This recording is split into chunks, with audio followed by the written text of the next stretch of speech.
दोस्तों, यह कहानी है बिहार के एक गांव की जिसमें विजय नाम का लड़का रहा करता था। बचपन से ही पढ़ाई में होशियार विजय अपने मम्मी पापा की आखिरी उम्मीद था। विजय के दादा ने अपने समय में बहुत कर्ज ले लिया था, जिसको चुकाने में पापा की पूरी जिंदगी मजदूरी में निकल गई। उनके पास थोड़ी सी ज़मीन थी जिससे उनका गुजारा हो रहा था। पापा की तबीयत मजदूरी करने से खराब रहती थी, पर पापा विजय को इस बात का एहसास नहीं होने देते थे। विजय को पढ़ाई में इतना होशियार देखकर उसके मम्मी पापा ने हर वह काम किया जिससे वह विजय को पढ़ा पाए। विजय की कॉलेज की पढ़ाई खत्म हो गई थी और वह एक छोटी सी नौकरी करने लगा, जिससे उसका खर्चा निकल जाता और साथ में वह कलेक्टर बनने की तैयारी भी कर रहा था। विजय अपने वक्त का एक मिनट भी फालतू नहीं गुजारता था। विजय ने पूरा समय पढ़ाई और नौकरी में ही लगा दिया।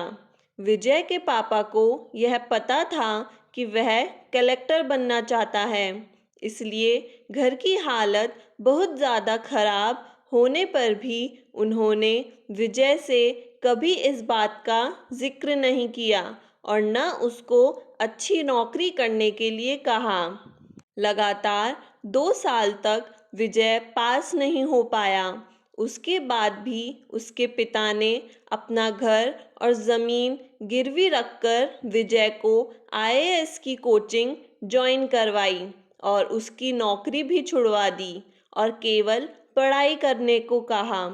विजय के पापा हमेशा उससे कहा करते, बेटा, खेत और घर दोबारा आ जाएंगे, पर कलेक्टर दोबारा नहीं बन सकते। आज पूरे साल पढ़ाई करने के बाद विजय का रिजल्ट आ गया, जिसमें वह अच्छे नंबरों से निकल गया था। आज उसके पिता से ज़्यादा खुश कोई नहीं था। ऐसा लग रहा था जैसे विजय का सपना पूरा होने वाला है, पर भगवान को कुछ और ही मंजूर था। विजय का कल इंटरव्यू था और सुबह से उसके पापा की तबीयत खराब थी।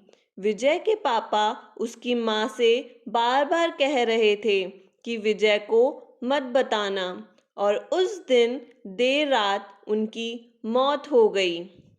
अब एक माँ जिसकी गोद में उसका पति गुजर गया और वह अपने दर्द को भुलाकर अपने बेटे की जिंदगी के बारे में सोच रही थी। माँ ने पड़ोसियों तक को इस बात का एहसास नहीं होने दिया कि उसका पति अब नहीं रहा।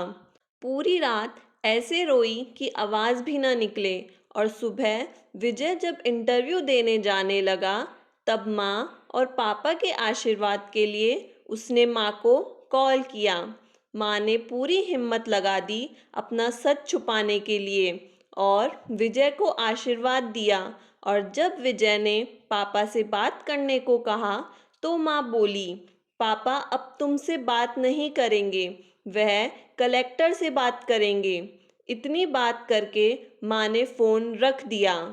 विजय का जब इंटरव्यू हो गया तब उसे बताया गया कि उसके पिता की तबीयत खराब है, उसको तुरंत घर जाना है।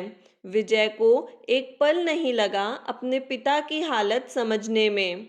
घर पहुंचकर पिता के पैरों में गिरकर वह जोर जोर से रोने लगा और कहने लगा, पापा उठो, देखो मैं कलेक्टर बन गया।